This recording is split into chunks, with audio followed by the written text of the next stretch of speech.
Après la mort de Josué, les enfants d'Israël consultèrent l'Éternel en disant: Qui de nous montera le premier contre les Cananéens pour les attaquer? L'Éternel répondit: Juda montera.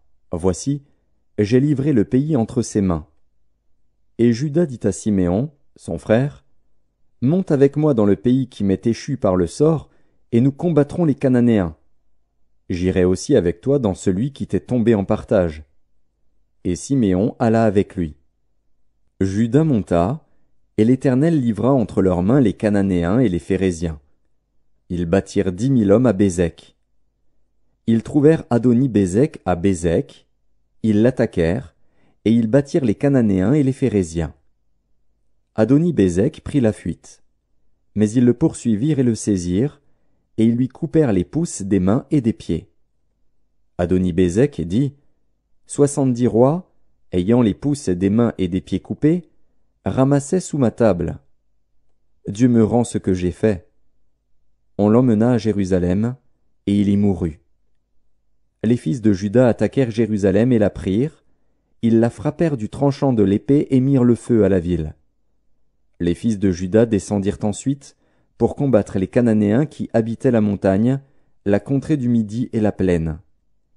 Juda marcha contre les Cananéens qui habitaient à Hébron, appelé autrefois Kirjat Arba.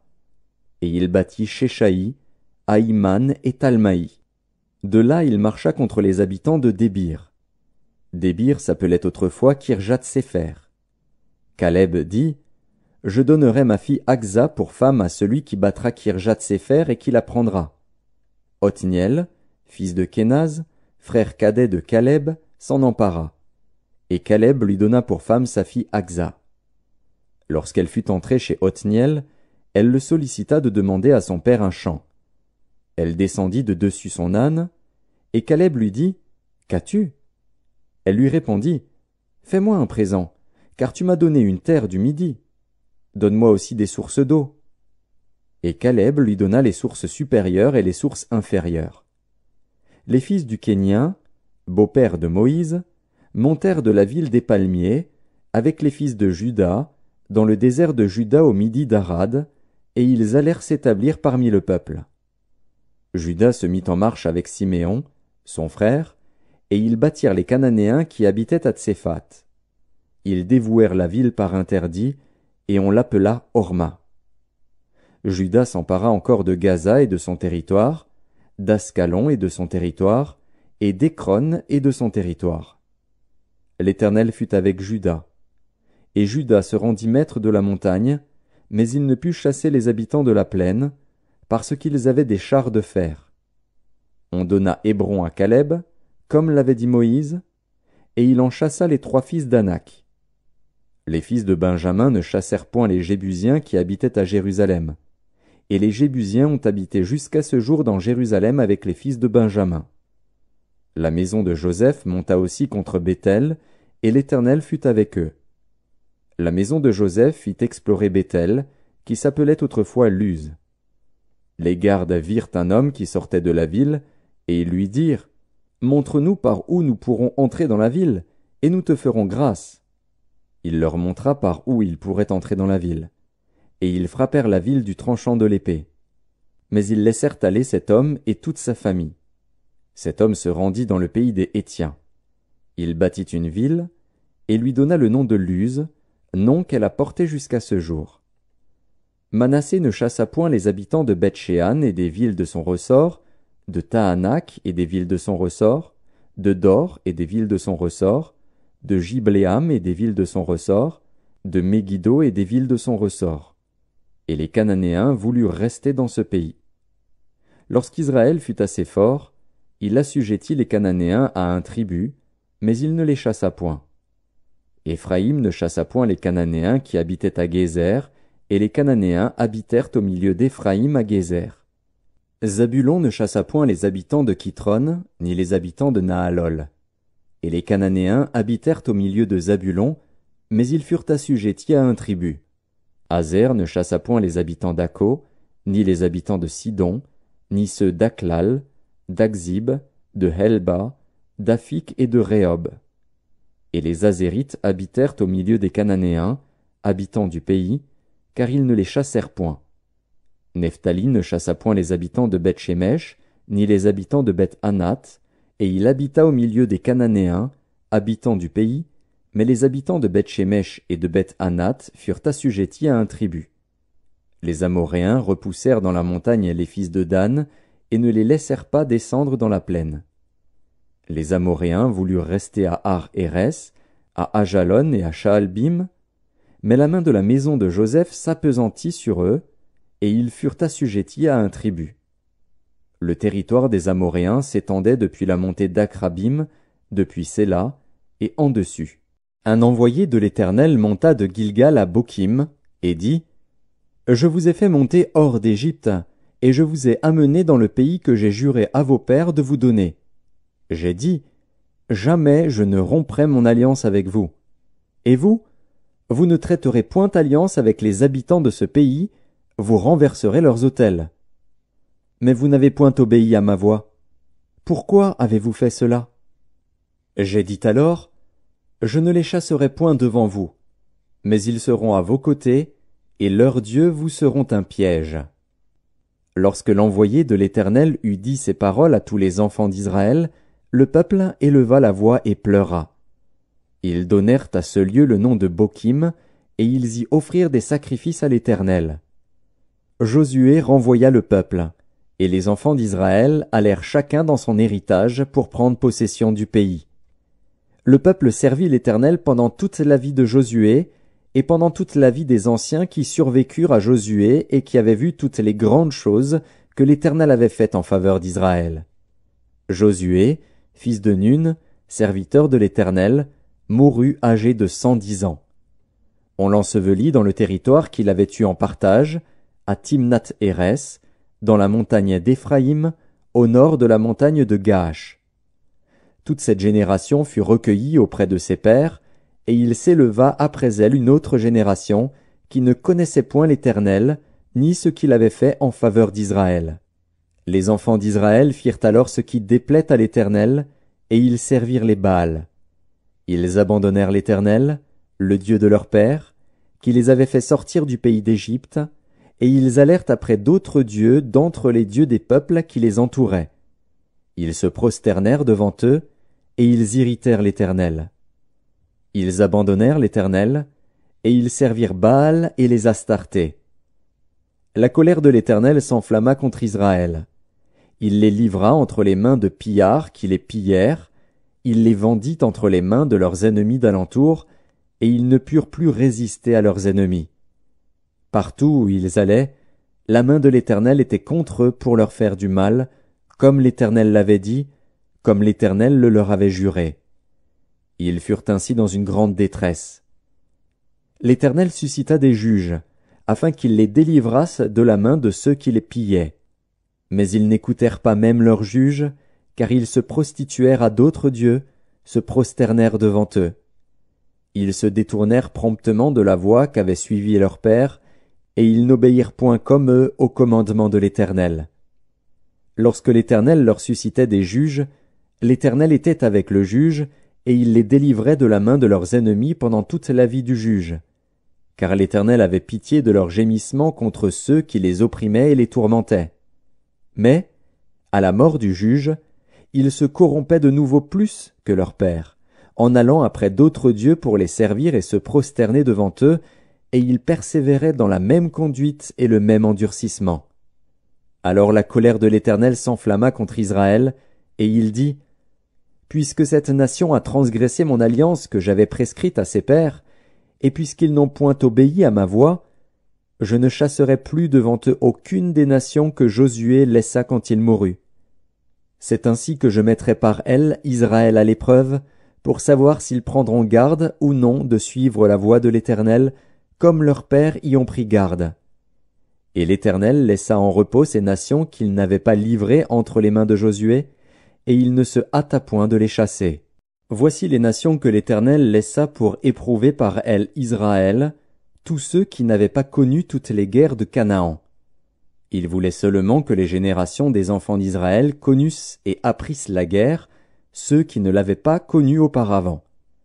Ces nations étaient les 5 princes des Philistins, tous les Cananéens, les Sidoniens et les Héviens qui habitaient la montagne du Liban, depuis la montagne de Baal-Hermon jusqu'à l'entrée de Hamath. Ces nations servirent à mettre Israël à l'épreuve, afin que l'Éternel sût s'ils obéiraient au commandement qu'il avait prescrit à leur père par Moïse. Et les enfants d'Israël habitèrent au milieu des Cananéens, des Hétiens, des Amoréens, des Phéréziens, des Héviens et des Jébusiens. Ils prirent leurs filles pour femmes, ils donnèrent à leurs fils leurs propres filles, et ils servirent leur Dieu. Les enfants d'Israël firent ce qui déplaît à l'Éternel, ils oublièrent l'Éternel, et ils servirent les Baals et les idoles. La colère de l'Éternel s'enflamma contre Israël, et il les vendit entre les mains de Cushan-Rishéataïm, roi de Mésopotamie. Et les enfants d'Israël furent asservis 8 ans à Cushan-Rishéataïm. Les enfants d'Israël crièrent à l'Éternel, et l'Éternel leur suscita un libérateur qui les délivra, Othniel, fils de Kénaz, frère cadet de Caleb. L'esprit de l'Éternel fut sur lui. Il devint juge en Israël, et il partit pour la guerre. L'Éternel livra entre ses mains Cushan-Rishéataïm, roi de Mésopotamie, et sa main fut puissante contre Cushan-Rishéataïm. Le pays fut en repos pendant 40 ans, et Othniel, fils de Kénaz, mourut. Les enfants d'Israël firent encore ce qui déplaît à l'Éternel, et l'Éternel fortifia Églon, roi de Moab, contre Israël, parce qu'ils avaient fait ce qui déplaît à l'Éternel. Églon réunit à lui les fils d'Ammon et les Amalécites, et il se mit en marche. Il bâtit Israël, et ils s'emparèrent de la ville des palmiers. Et les enfants d'Israël furent asservis 18 ans à Églon, roi de Moab. Les enfants d'Israël crièrent à l'Éternel, et l'Éternel leur suscita un libérateur, Éhud, fils de Guéra, benjamite, qui ne se servait pas de la main droite. Les enfants d'Israël envoyèrent par lui un présent à Églon, roi de Moab. Éhud se fit une épée à 2 tranchants, longue d'une coudée, et il la ceignit sous ses vêtements, au côté droit. Il offrit le présent à Églon, roi de Moab. Or Églon était un homme très gras. Lorsqu'il eut achevé d'offrir le présent, il renvoya les gens qui l'avaient apporté. Il revint lui-même depuis les carrières près de Gilgal, et il dit, « Ô roi, j'ai quelque chose de secret à te dire. » Le roi dit, « Silence !» Et tous ceux qui étaient auprès de lui sortirent. Éhud l'aborda comme il était assis seul dans sa chambre d'été, et il dit, « J'ai une parole de Dieu pour toi. » Églon se leva de son siège. Alors Éhud avança la main gauche, tira l'épée de son côté droit, et la lui enfonça dans le ventre. La poignée même entra après la lame, et la graisse se referma autour de la lame, car il ne retira pas du ventre l'épée, qui sortit par derrière. Éhud sortit par le portique, ferma sur lui les portes de la chambre haute, et tira le verrou. Quand il fut sorti, les serviteurs du roi vinrent et regardèrent, et voici, les portes de la chambre haute étaient fermées au verrou. Ils dirent, « Sans doute il se couvre les pieds dans la chambre d'été. » Ils attendirent longtemps. Et comme ils n'ouvraient pas les portes de la chambre haute, ils prirent la clé et ouvrirent, et voici, leur maître était mort, étendu par terre. Pendant leur délai, Éhud prit la fuite, dépassa les carrières, et se sauva à Seïra. Dès qu'il fut arrivé, il sonna de la trompette dans la montagne d'Éphraïm. Les enfants d'Israël descendirent avec lui de la montagne, et il se mit à leur tête. Il leur dit, « Suivez-moi, car l'Éternel a livré entre vos mains les Moabites, vos ennemis. » Ils descendirent après lui, s'emparèrent des gués du Jourdain vis-à-vis de Moab, et ne laissèrent passer personne. Ils battirent dans ce temps-là environ 10 000 hommes de Moab, tous robustes, tous vaillants, et pas un n'échappa. En ce jour, Moab fut humilié sous la main d'Israël, et le pays fut en repos pendant 80 ans.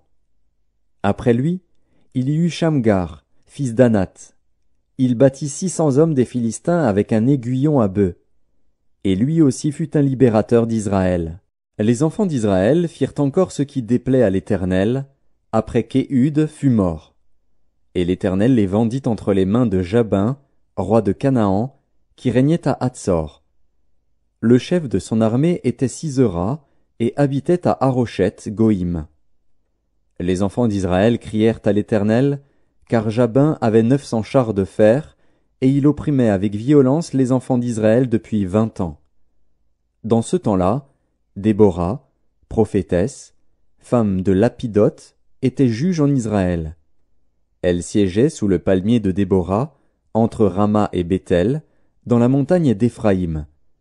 Et les enfants d'Israël montaient vers elle pour être jugés. Elle envoya appeler Barak, fils d'Abinoam, de Kédesh-Nephtali, et elle lui dit, « N'est-ce pas l'ordre qu'a donné l'Éternel, le Dieu d'Israël? Va, dirige-toi sur le mont Tabor, et prends avec toi 10 000 hommes des enfants de Nephtali et des enfants de Zabulon. J'attirerai vers toi, au torrent de Kison, Sisera, chef de l'armée de Jabin, avec ses chars et ses troupes, et je le livrerai entre tes mains. » Barak lui dit, « Si tu viens avec moi, j'irai, mais si tu ne viens pas avec moi, je n'irai pas. » Elle répondit, « J'irai bien avec toi, mais tu n'auras point de gloire sur la voie où tu marches, car l'Éternel livrera Sisera entre les mains d'une femme. » Et Déborah se leva, et elle se rendit avec Barak à Kédesh. Barak convoqua Zabulon et Nephtali à Kédesh. 10 000 hommes marchèrent à sa suite, et Déborah partit avec lui. Héber, le Kénien, s'était séparé des Kéniens, des fils de Hobab, beau-père de Moïse, et il avait dressé sa tente jusqu'aux chênes de Tsahanaïm, près de Kédesh. On informa Sisera que Barak, fils d'Abinoam, s'était dirigé sur le mont Tabor. Et, depuis Haroshet-Goïm, Sisera rassembla vers le torrent de Kison tous ses chars, 900 chars de fer, et tout le peuple qui était avec lui. Alors Déborah dit à Barak, « Lève-toi, car voici le jour où l'Éternel livre à Sisera entre tes mains. L'Éternel ne marche-t-il pas devant toi? » Et Barak descendit du mont Tabor, ayant 10 000 hommes à sa suite. L'Éternel mit en déroute devant Barak, par le tranchant de l'épée, Sisera, tous ses chars et tout le camp. Sisera descendit de son char, et s'enfuit à pied. Barak poursuivit les chars et l'armée jusqu'à Haroshet-Goïm. Et toute l'armée de Sisera tomba sous le tranchant de l'épée, sans qu'il en restât un seul homme. Sisera se réfugia à pied dans la tente de Jaël, femme de Héber, le Kénien. Car il y avait paix entre Jabin, roi de Hatsor, et la maison de Héber, le Kénien. Jaël sortit au-devant de Sisera, et lui dit, « Entre, mon seigneur, entre chez moi, ne crains point. » Il entra chez elle dans la tente, et elle le cacha sous une couverture. Il lui dit, « Donne-moi, je te prie, un peu d'eau à boire, car j'ai soif. » Elle ouvrit l'outre du lait, lui donna à boire, et le couvrit. Il lui dit encore, « Tiens-toi à l'entrée de la tente, et si l'on vient t'interroger en disant, « Y a-t-il ici quelqu'un ?» tu répondras, « Non. » Jaël, femme de Héber, saisit un pieu de la tente, prit en main le marteau, s'approcha de lui doucement, et lui enfonça dans la tempe le pieu, qui pénétra en terre. Il était profondément endormi et accablé de fatigue, et il mourut. Comme Barak poursuivait Sisera, Jaël sortit à sa rencontre et lui dit, « Viens, et je te montrerai l'homme que tu cherches. » Il entra chez elle, et voici, Sisera était étendu mort, le pieu dans la tempe. En ce jour, Dieu humilia Jabin, roi de Canaan, devant les enfants d'Israël. Et la main des enfants d'Israël s'appesantit de plus en plus sur Jabin, roi de Canaan, jusqu'à ce qu'ils eussent exterminé Jabin, roi de Canaan. En ce jour-là, Déborah chanta ce cantique avec Barak, fils d'Abinoam. Des chefs se sont mis à la tête du peuple en Israël, et le peuple s'est montré prêt à combattre. Bénissez-en l'Éternel. Roi, écoutez. Prince, prêtez l'oreille. Je chanterai, oui, je chanterai à l'Éternel. Je chanterai à l'Éternel, le Dieu d'Israël. Ô Éternel, quand tu sortis de Séhir, Quand tu t'avanças des champs d'Édom, la terre trembla, et les cieux se fondirent et les nuées se fondirent en eau. Les montagnes s'ébranlèrent devant l'Éternel, ce Sinaï devant l'Éternel, le Dieu d'Israël. Au temps de Shamgar, fils d'Anath, au temps de Jaël, les routes étaient abandonnées, et ceux qui voyageaient prenaient des chemins détournés. Les chefs étaient sans force en Israël, sans force, quand je me suis levé, moi, Déborah, quand je me suis levé comme une mère en Israël. Il avait choisi de nouveaux dieux. Alors la guerre était aux portes. On ne voyait ni bouclier, ni lance chez 40 milliers en Israël. Mon cœur est aux chefs d'Israël, à ceux du peuple qui se sont montrés prêts à combattre. Bénissez l'Éternel.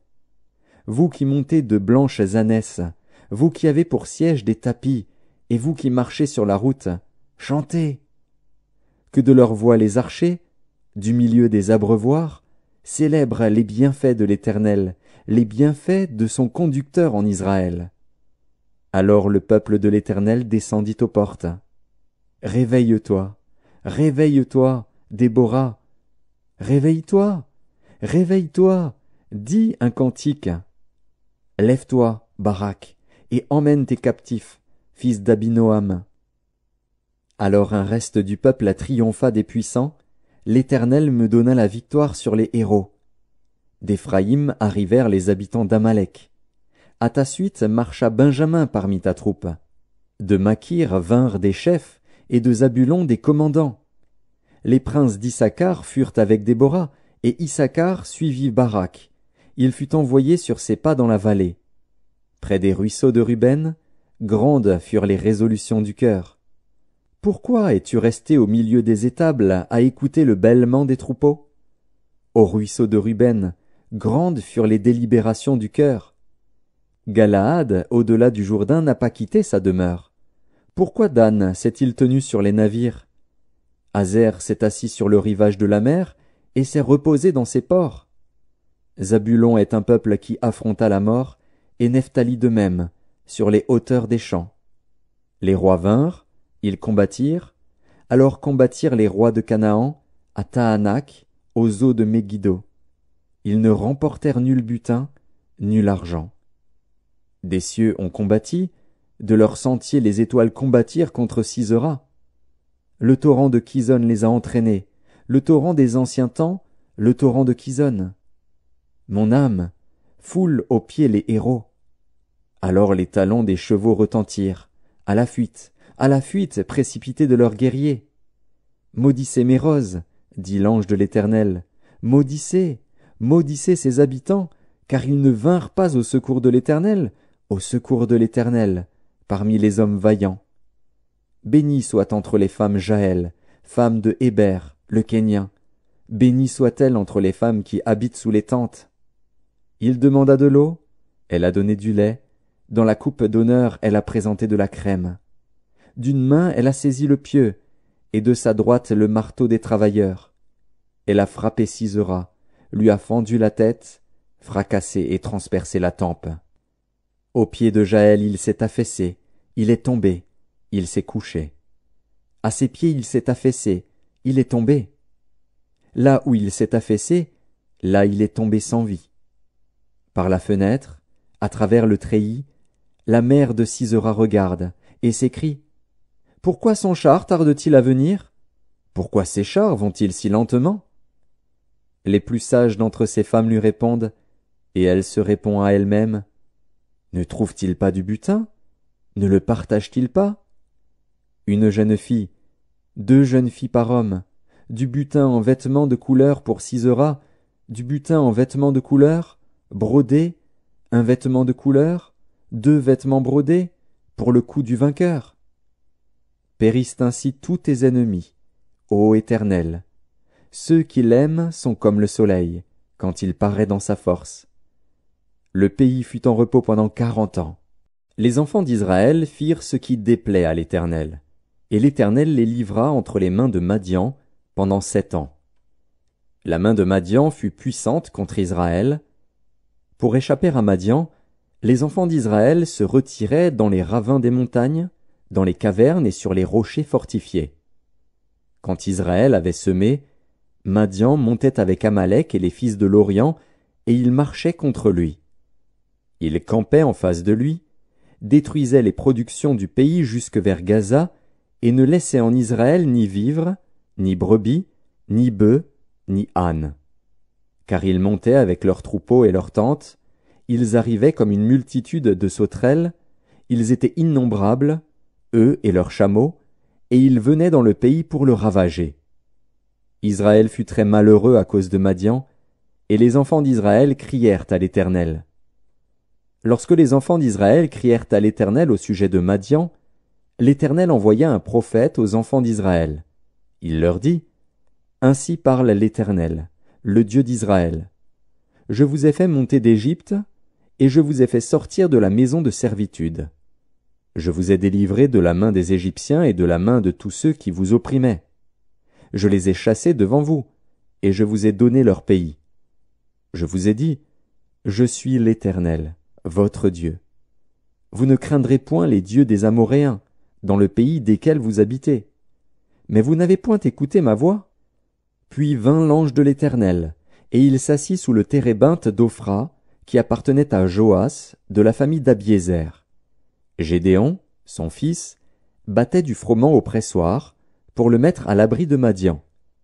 L'ange de l'Éternel lui apparut, et lui dit, « L'Éternel est avec toi, vaillant héros. » Gédéon lui dit, « Ah, mon Seigneur, si l'Éternel est avec nous, pourquoi toutes ces choses nous sont-elles arrivées? Et où sont tous ces prodiges que nos pères nous racontent, quand ils disent, « L'Éternel ne nous a-t-il pas fait monter hors d'Égypte? » Maintenant l'Éternel nous abandonne, et il nous livre entre les mains de Madian. L'Éternel se tourna vers lui, et dit, « Va avec cette force que tu as, et délivre Israël de la main de Madian. N'est-ce pas moi qui t'envoie? » Gédéon lui dit, « Ah, mon Seigneur, avec quoi délivrerai-je Israël? Voici, ma famille est la plus pauvre en Manassé, et je suis le plus petit dans la maison de mon père. » L'Éternel lui dit, « Mais je serai avec toi, et tu battras Madian comme un seul homme. » Gédéon lui dit, « Si j'ai trouvé grâce à tes yeux, donne-moi un signe pour montrer que c'est toi qui me parles. Ne t'éloigne point d'ici jusqu'à ce que je revienne auprès de toi, que j'apporte mon offrande, et que je la dépose devant toi. » Et l'Éternel dit, « Je resterai jusqu'à ce que tu reviennes. » Gédéon entra, prépara un chevreau, et fit avec un épha de farine des pains sans levain.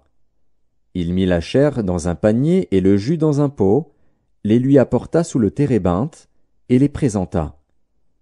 L'ange de Dieu lui dit, « Prends la chair et les pains sans levain, pose-les sur ce rocher, et répands le jus. » Et il fit ainsi.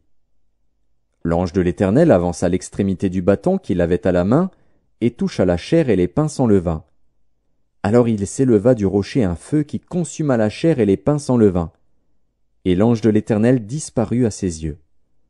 Gédéon, voyant que c'était l'ange de l'Éternel, dit, « Malheur à moi, Seigneur Éternel, car j'ai vu l'ange de l'Éternel face à face. » Et l'Éternel lui dit, « Sois en paix, ne crains point, tu ne mourras pas. » Gédéon bâtit là un autel à l'Éternel, et lui donna pour nom l'Éternel paix.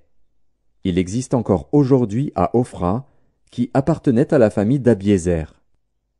Dans la même nuit, l'Éternel dit à Gédéon, « Prends le jeune taureau de ton père, et un second taureau de 7 ans. Renverse l'autel de Baal qui est à ton père, et abat le pieu sacré qui est dessus. Tu bâtiras ensuite et tu disposeras, sur le haut de ce rocher, un autel à l'Éternel ton Dieu. Tu prendras le second taureau, et tu offriras un holocauste, avec le bois de l'idole que tu auras abattu. » Gédéon prit 10 hommes parmi ses serviteurs, et fit ce que l'Éternel avait dit. Mais, comme il craignait la maison de son père et les gens de la ville, il l'exécuta de nuit, et non de jour. Lorsque les gens de la ville se furent levés de bon matin, voici, l'autel de Baal était renversé, le pieu sacré placé dessus était abattu, et le second taureau était offert en holocauste sur l'autel qui avait été bâti. Ils se dirent l'un à l'autre, « Qui a fait cela ?» Et ils s'informèrent et firent des recherches. On leur dit, « C'est Gédéon, fils de Joas, qui a fait cela. » Alors les gens de la ville dirent à Joas, « Fais sortir ton fils, et qu'il meure, car il a renversé l'autel de Baal et abattu le pieu sacré qui était dessus. » Joas répondit à tous ceux qui se présentèrent à lui, « Est-ce à vous de prendre parti pour Baal? Est-ce à vous de venir à son secours? Quiconque prendra parti pour Baal mourra avant que le matin vienne. Si Baal est un dieu, qu'il plaide lui-même sa cause, puisqu'on a renversé son autel. » Et en ce jour l'on donna à Gédéon le nom de Jérubbaal, en disant, « Que Baal plaide contre lui, puisqu'il a renversé son autel. » Tout Madian, Amalek et les fils de l'Orient se rassemblèrent. Ils passèrent le Jourdain et campèrent dans la vallée de Jizréel. Gédéon fut revêtu de l'Esprit de l'Éternel. Il sonna de la trompette, et Abiézer fut convoqué pour marcher à sa suite. Il envoya des messagers dans tout Manassé, qui fut aussi convoqué pour marcher à sa suite. Il envoya des messagers dans Azer, dans Zabulon et dans Nephtali, qui montèrent à leur rencontre.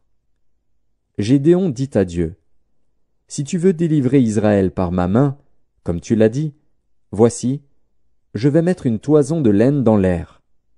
Si la toison seule se couvre de rosée et que tout le terrain reste sec, je connaîtrai que tu délivreras Israël par ma main, comme tu l'as dit. » Et il arriva ainsi. Le jour suivant, il se leva de bon matin, pressa la toison, et en fit sortir la rosée, qui donna de l'eau plein une coupe. Gédéon dit à Dieu, « Que ta colère ne s'enflamme point contre moi, et je ne parlerai plus que cette fois. Je voudrais seulement faire encore une épreuve avec la toison. Que la toison seule reste sèche, et que tout le terrain se couvre de rosée. » Et Dieu fit ainsi cette nuit-là. La toison seule resta sèche, et tout le terrain se couvrit de rosée. Jérubbaal, qui est Gédéon, et tout le peuple qui était avec lui, se levèrent de bon matin, et campèrent près de la source de Harod. Le camp de Madian était au nord de Gédéon, vers la colline de Morée, dans la vallée. L'Éternel dit à Gédéon, « Le peuple que tu as avec toi est trop nombreux pour que je livre Madian entre ses mains. Il pourrait en tirer gloire contre moi, et dire, « C'est ma main qui m'a délivré. » Publie donc ceci aux oreilles du peuple. Que celui qui est craintif et qui a peur s'en retourne et s'éloigne de la montagne de Galaad. 22 000 hommes parmi le peuple s'en retournèrent, et il en resta 10 000. L'Éternel dit à Gédéon, « Le peuple est encore trop nombreux. Fais-les descendre vers l'eau, et là je t'en ferai le triage. Celui dont je te dirai, que celui-ci aille avec toi, ira avec toi. Et celui dont je te dirai, que celui-ci n'aille pas avec toi, n'ira pas avec toi. » Gédéon fit descendre le peuple vers l'eau, et l'Éternel dit à Gédéon, « Tous ceux qui laperont l'eau avec la langue comme lappe le chien, tu les sépareras de tous ceux qui se mettront à genoux pour boire. » Ceux qui lapèrent l'eau en la portant à la bouche avec leurs mains furent au nombre de 300 hommes, et tout le reste du peuple se mit à genoux pour boire. Et l'Éternel dit à Gédéon, « C'est par les 300 hommes qui ont lapé que je vous sauverai et que je livrerai Madian entre tes mains. Que tout le reste du peuple s'en aille chacun chez soi. » On prit les vivres du peuple et ses trompettes. Puis Gédéon renvoya tous les hommes d'Israël chacun dans sa tente, et il retint les 300 hommes.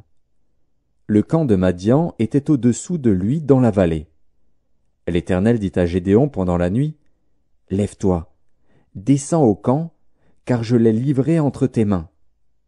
Si tu crains de descendre, descends-y avec Pura, ton serviteur. Tu écouteras ce qu'ils diront, et après cela tes mains seront fortifiées. Descends donc au camp. » Il descendit avec Pura, son serviteur, jusqu'aux avant-postes du camp. Madian, Amalek, et tous les fils de l'Orient étaient répandus dans la vallée comme une multitude de sauterelles, et leurs chameaux étaient innombrables comme le sable qui est sur le bord de la mer. Gédéon arriva, et voici, un homme racontait à son camarade un songe. Il disait, « J'ai eu un songe. Et voici, un gâteau de pain d'orge roulait dans le camp de Madian. Il est venu heurter jusqu'à la tente, et elle est tombée. Il l'a retournée sans dessus-dessous, et elle a été renversée. Son camarade répondit et dit, « Ce n'est pas autre chose que l'épée de Gédéon, fils de Joas, homme d'Israël. Dieu a livré entre ses mains Madian et tout le camp. » Lorsque Gédéon eut entendu le récit du songe et son explication, il se prosterna, revint au camp d'Israël et dit, « Levez-vous, car l'Éternel a livré entre vos mains le camp de Madian. » Il divisa en 3 corps les 300 hommes, et il leur remit à tous des trompettes et des cruches vides, avec des flambeaux dans les cruches. Il leur dit, « Vous me regarderez et vous ferez comme moi. Dès que j'aborderai le camp, vous ferez ce que je ferai. Et quand je sonnerai de la trompette, moi et tous ceux qui seront avec moi, vous sonnerez aussi de la trompette tout autour du camp, et vous direz, « Pour l'Éternel et pour Gédéon. » Gédéon et les 100 hommes qui étaient avec lui arrivèrent aux abords du camp au commencement de la veille du milieu, comme on venait de placer les gardes. Ils sonnèrent de la trompette et brisèrent les cruches qu'ils avaient à la main. Les 3 corps sonnèrent de la trompette et brisèrent les cruches. Ils saisirent de la main gauche les flambeaux et de la main droite les trompettes pour sonner, et ils s'écrièrent, « Épée pour l'Éternel et pour Gédéon !» Ils restèrent chacun à sa place autour du camp, et tout le camp se mit à courir, à pousser des cris et à prendre la fuite. Les 300 hommes sonnèrent encore de la trompette. Et, dans tout le camp, l'Éternel leur fit tourner l'épée les uns contre les autres. Le camp s'enfuit jusqu'à Beth-Shitta vers Tseréra, jusqu'au bord d'Abel-Méhola près de Tabath. Les hommes d'Israël se rassemblèrent, ceux de Nephtali, d'Azer et de tout Manassé, et ils poursuivirent Madian.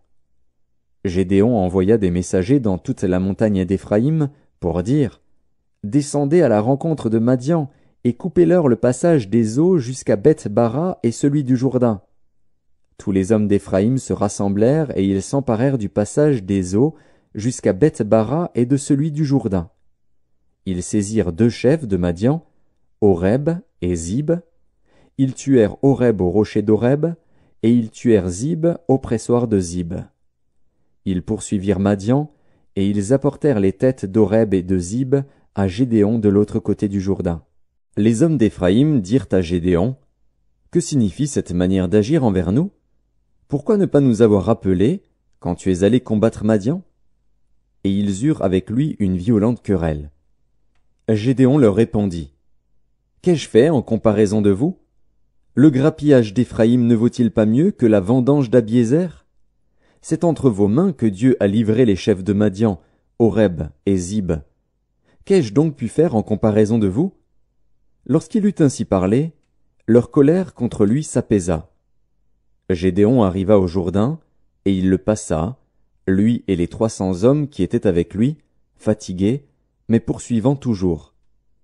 Il dit aux gens de Sukkot, « Donnez, je vous prie, quelque pain au peuple qui m'accompagne, car ils sont fatigués, et je suis à la poursuite de Zébar et de Tsalmuna, roi de Madian. » Les chefs de Sukkot répondirent, « La main de Zébar et de Tsalmuna est-elle déjà en ton pouvoir, pour que nous donnions du pain à ton armée? » Et Gédéon dit, « Eh bien, lorsque l'Éternel aura livré entre mes mains Zébar et Tsalmuna, je broierai votre chair avec des épines du désert et avec des chardons. » De là il monta à Pénuel, et il fit aux gens de Pénuel la même demande.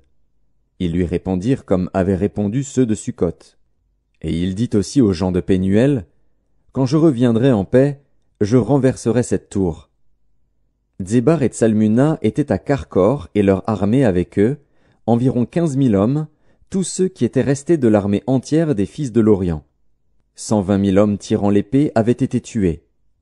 Gédéon monta par le chemin de ceux qui habitent sous les tentes, à l'orient de Nobar et de Jogbéa, et il battit l'armée qui se croyait en sûreté. Zébar et Tsalmuna prirent la fuite. Gédéon les poursuivit, il s'empara des 2 rois de Madian, Zébar et Tsalmuna, et il mit en déroute toute l'armée. Gédéon, fils de Joas, revint de la bataille par la montée de Hérès. il saisit d'entre les gens de Succoth un jeune homme qui l'interrogea, et qui lui mit par écrit les noms des chefs et des anciens de Succoth, 77 hommes. Puis il vint auprès des gens de Succoth, et dit, Voici Zébar et Tsalmuna, au sujet desquels vous m'avez insulté, en disant, La main de Zébar et de Tsalmuna est-elle déjà en ton pouvoir, pour que nous donnions du pain à tes hommes fatigués? Et il prit les anciens de la ville, et châtia les gens de Succoth avec des épines du désert et avec des chardons. Il renversa aussi la tour de Pénuel, et tua les gens de la ville. Il dit à Zébar et à Tsalmuna, Comment étaient les hommes que vous avez tués au Tabor? Ils répondirent, Ils étaient comme toi, chacun avait l'air d'un fils de roi. Il dit, C'étaient mes frères, fils de ma mère. L'Éternel est vivant, si vous les eussiez laissés vivre, je ne vous tuerais pas. Et il dit à Jéter, son premier-né, Lève-toi, tue-les. Mais le jeune homme ne tira point son épée, parce qu'il avait peur, car il était encore un enfant. Zébar et Tsalmuna dirent, Lève-toi toi-même, et tue-nous, car tel est l'homme, telle est sa force. Et Gédéon se leva, et tua Zébar et Tsalmuna. Il prit ensuite les croissants qui étaient au cou de leurs chameaux. Les hommes d'Israël dirent à Gédéon, Domine sur nous, et toi, et ton fils, et le fils de ton fils, car tu nous as délivrés de la main de Madian. Gédéon leur dit, Je ne dominerai point sur vous, et mes fils ne domineront point sur vous. C'est l'Éternel qui dominera sur vous. Gédéon leur dit, J'ai une demande à vous faire. Donnez-moi chacun les anneaux que vous avez eus pour butin. Les ennemis avaient des anneaux d'or, car ils étaient ismaélites. Ils dirent, Nous les donnerons volontiers. Et ils étendirent un manteau, sur lequel chacun jeta les anneaux de son butin. Le poids des anneaux d'or que demanda Gédéon fut de 1700 cycles d'or, sans les croissants, les pendants d'oreilles, et les vêtements de pourpre que portaient les rois de Madian, et sans les colliers qui étaient au cou de leurs chameaux. Gédéon en fit un éphod, et il le plaça dans sa ville, à Ophra, où il devint l'objet des prostitutions de tout Israël. Et il fut un piège pour Gédéon et pour sa maison. Madian fut humilié devant les enfants d'Israël, et il ne leva plus la tête. Et le pays fut en repos pendant 40 ans, durant la vie de Gédéon. Jérubbaal, fils de Joas, s'en retourna, et demeura dans sa maison. Gédéon eut 70 fils, issus de lui, car il eut plusieurs femmes. Sa concubine, qui était à Sichem, lui enfanta aussi un fils, à qui on donna le nom d'Abimélec.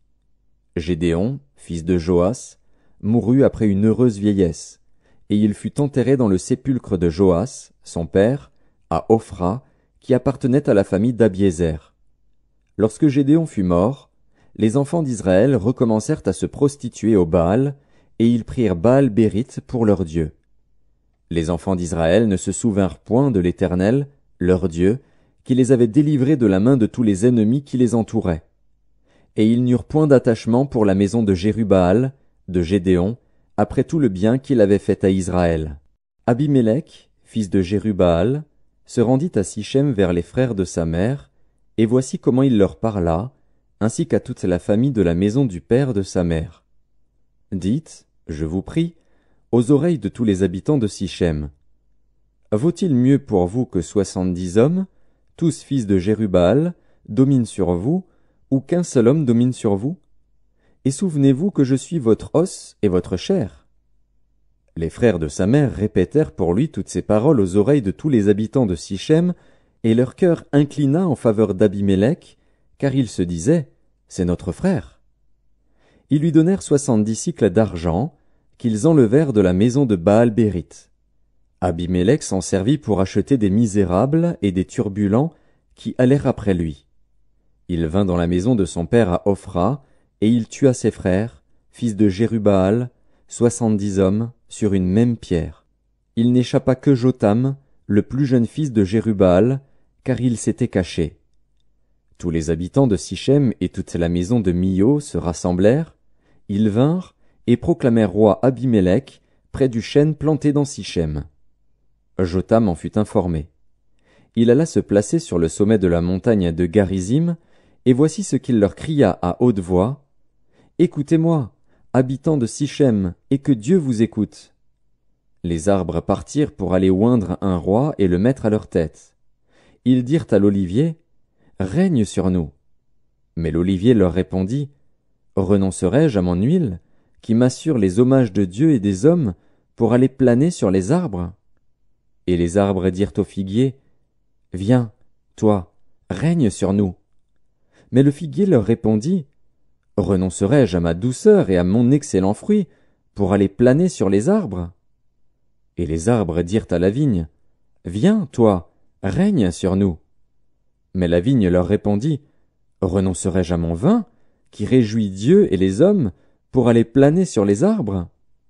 Alors tous les arbres dirent au buisson d'épines, « Viens, toi, règne sur nous. » Et le buisson d'épines répondit aux arbres, « Si c'est de bonne foi que vous voulez moindre pour votre roi, venez, réfugiez-vous sous mon ombrage.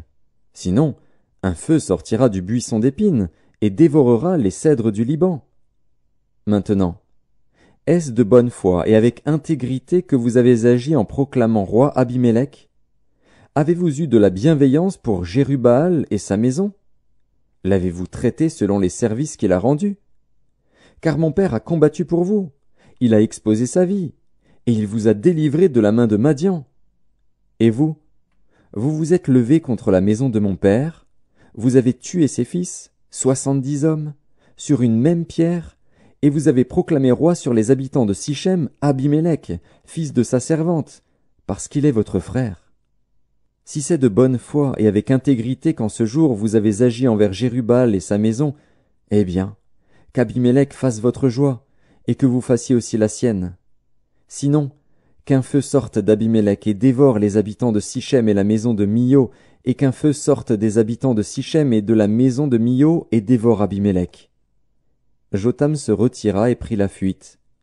Il s'en alla à Béer, où il demeura loin d'Abimélec, son frère. Abimélec avait dominé 3 ans sur Israël. Alors Dieu envoya un mauvais esprit entre Abimélec et les habitants de Sichem, et les habitants de Sichem furent infidèles à Abimélec, afin que la violence commise sur les 70 fils de Jérubbaal reçût son châtiment, et que leur sang retombât sur Abimélec, leur frère, qui les avait tués, et sur les habitants de Sichem, qu'il avait aidé à tuer ses frères. Les habitants de Sichem placèrent en embuscade contre lui, sur les sommets des montagnes, des gens qui dépouillaient tous ceux qui passaient près d'eux sur le chemin. Et cela fut rapporté à Abimélec. Gaal, fils d'Ébed, vint avec ses frères, et ils passèrent à Sichem. Les habitants de Sichem eurent confiance en lui.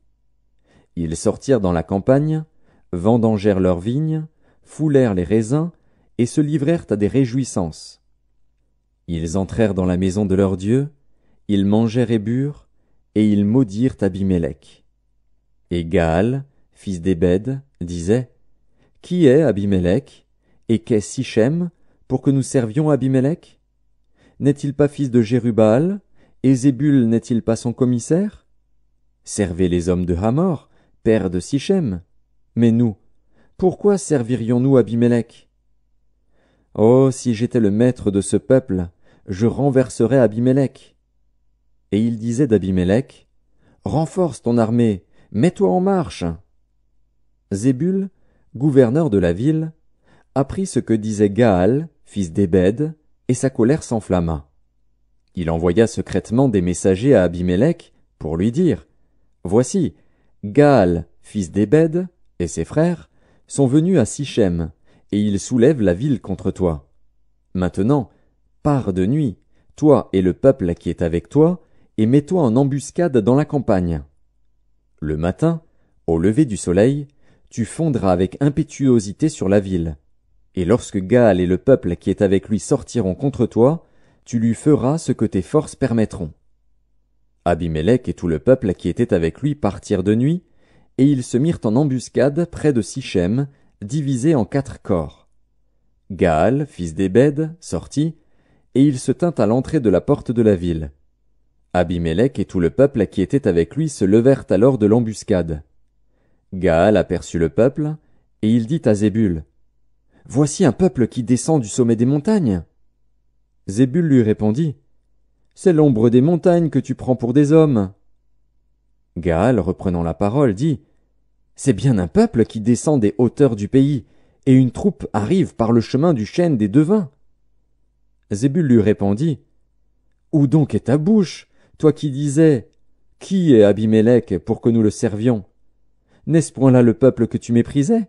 Marche maintenant, livre-lui bataille. Gaal s'avança à la tête des habitants de Sichem, et livra bataille à Abimélec. Poursuivi par Abimélec, il prit la fuite devant lui, et beaucoup d'hommes tombèrent morts jusqu'à l'entrée de la porte. Abimélec s'arrêta à Aruma, et Zébul chassa Gaal et ses frères, qui ne purent rester à Sichem. Le lendemain, le peuple sortit dans la campagne. Abimélec, qui en fut informé, prit sa troupe, la partagea en 3 corps, et se mit en embuscade dans la campagne. Ayant vu que le peuple sortait de la ville, il se leva contre eux, et les battit. Abimélec et les corps qui étaient avec lui se portèrent en avant, et se placèrent à l'entrée de la porte de la ville. 2 de ces corps se jetèrent sur tous ceux qui étaient dans la campagne, et les battirent. Abimélec attaqua la ville pendant toute la journée, il s'en empara, et tua le peuple qui s'y trouvait. Puis il rasa la ville, et y sema du sel. À cette nouvelle, tous les habitants de la tour de Sichem se rendirent dans la forteresse de la maison du dieu Bérith. On avertit Abimélec que tous les habitants de la tour de Sichem s'y étaient rassemblés. Alors Abimélec monta sur la montagne de Tsalmon, lui et tout le peuple qui était avec lui. Il prit en main une hache, coupa une branche d'arbre, l'enleva et la mit sur son épaule. Ensuite il dit au peuple qui était avec lui, « Vous avez vu ce que j'ai fait? Hâtez-vous de faire comme moi. » Et ils coupèrent chacun une branche, et suivirent Abimélec. Ils placèrent les branches contre la forteresse, et l'incendièrent avec ceux qui y étaient. Ainsi périrent tous les gens de la tour de Sichem, au nombre d'environ 1000, hommes et femmes. Abimélec marcha contre Thébets. Il assiégea Thébets, et s'en empara. Il y avait au milieu de la ville une forte tour, où se réfugièrent tous les habitants de la ville, hommes et femmes. Ils fermèrent sur eux, et montèrent sur le toit de la tour. Abimélec parvint jusqu'à la tour. Il l'attaqua, et s'approcha de la porte pour y mettre le feu. Alors une femme lança sur la tête d'Abimélec un morceau de meule de moulin, et lui brisa le crâne. Aussitôt il appela le jeune homme qui portait ses armes, et lui dit, « Tire ton épée, et donne-moi la mort, de peur qu'on ne dise de moi, c'est une femme qui l'a tué. » Le jeune homme le perça, et il mourut.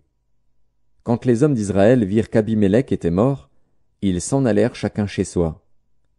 Ainsi Dieu fit retomber sur Abimélec le mal qu'il avait fait à son père, en tuant ses 70 frères, et Dieu fit retomber sur la tête des gens de Sichem tout le mal qu'ils avaient fait.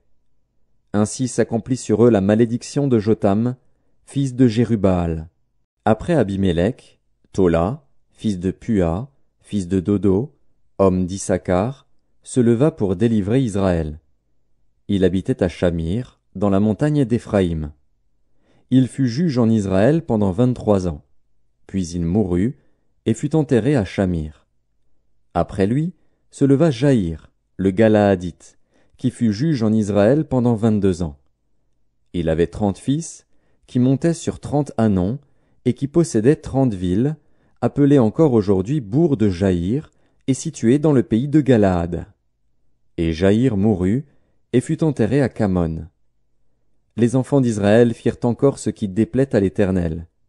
Ils servirent les Baals et les Astartés, les dieux de Syrie, les dieux de Sidon, les dieux de Moab, les dieux des fils d'Ammon, et les dieux des Philistins, et ils abandonnèrent l'Éternel et ne le servirent plus. La colère de l'Éternel s'enflamma contre Israël, et il les vendit entre les mains des Philistins et entre les mains des fils d'Ammon. Ils opprimèrent et écrasèrent les enfants d'Israël cette année-là, et pendant 18 ans tous les enfants d'Israël qui étaient de l'autre côté du Jourdain dans le pays des Amoréens en Galaad. Les fils d'Ammon passèrent le Jourdain pour combattre aussi contre Juda, contre Benjamin et contre la maison d'Éphraïm. Et Israël fut dans une grande détresse. Les enfants d'Israël crièrent à l'Éternel, en disant, « Nous avons péché contre toi, car nous avons abandonné notre Dieu et nous avons servi les Baals. » L'Éternel dit aux enfants d'Israël, « Ne vous ai-je pas délivré des Égyptiens, des Amoréens, des fils d'Ammon, des Philistins? Et lorsque les Sidoniens, Amalek et Maon, vous opprimèrent, et que vous criâtes à moi, ne vous ai-je pas délivré de leurs mains? Mais vous m'avez abandonné, et vous avez servi d'autres dieux. C'est pourquoi je ne vous délivrerai plus. Allez, invoquez les dieux que vous avez choisis, qu'ils vous délivrent au temps de votre détresse. Les enfants d'Israël dirent à l'Éternel, Nous avons péché, traite-nous comme il te plaira. Seulement, daigne nous délivrer aujourd'hui.